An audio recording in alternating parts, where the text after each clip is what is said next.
আরে বিএনপি দয়া করছে বলে এখনো পর্যন্ত রাজনীতি করতে পারতেছেন, কোথাও প্রোগ্রাম করতে পারবেন? আওয়ামী লীগ যদি ফিরে আসে, আজকে বিএনপির পতন ঘটিয়ে আপনারা ক্ষমতায় আসতে চান, জামাত ইসলাম বাংলাদেশে ক্ষমতায় আসলে এক সপ্তাহ রাষ্ট্র চালাইতে পারবে না। দেশের বর্তমান মাননীয় প্রধানমন্ত্রী, তার ভূমিকা কি? জনাব সালাউদ্দিন আহমেদ স্বরাষ্ট্রমন্ত্রী, তার ভূমিকা কি? আমাদের দয়া আপনারা প্রধানমন্ত্রী স্বরাষ্ট্রমন্ত্রী হয়েছেন। আরে বিএনপি দয়া করছে বলে এখনো পর্যন্ত রাজনীতি করতে পারতেছেন। বিএনপি যদি বাংলাদেশে ব্যর্থ হয়, কোথাও প্রোগ্রাম করতে পারবেন? আওয়ামী লীগ যদি ফিরে আসে, তার মানে আপনাদের জন্যই বিএনপির বিরুদ্ধে এই মিথ্যাচার, প্রপাগান্ডা, গালিগালাজ বন্ধ করা উচিত। হ্যাঁ, বিএনপি তো 16 বছর ঠিক আছে, আমরা নিপীড়ন, গুম খুনের শিকার হয়েছি, আমরা তো ঠিক ছিলাম। কিন্তু আওয়ামী লীগ ফিরলে হ্যাঁ, বিএনপি আবারও হয়তো জুলুমের শিকার হবে, কিন্তু আপনারা কি রক্ষা পাবেন?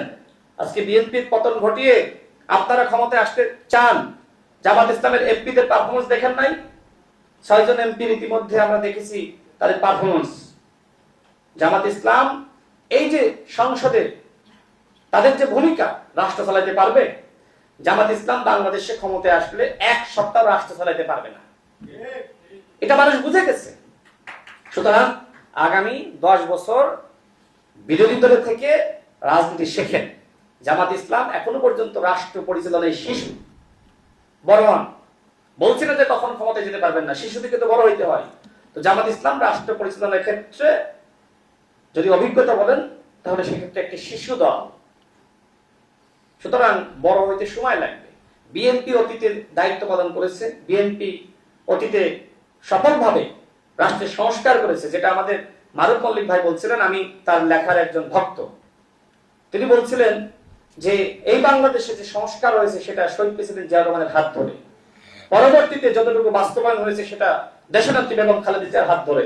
বাংলাদেশকে নিয়ে এখন নতুন ভাবে স্বপ্ন দেখছেন বাংলাদেশের নির্বাচিত প্রধানমন্ত্রী জনাব তারেক রহমান। তার স্বপ্ন, তার ভিশন, তার মিশন, রাষ্ট্র পুনর্গঠনে তার যে সংকল্প, এটি বাস্তবায়নে আমি দেশের মানুষকে এগিয়ে আসার আহ্বান জানাচ্ছি।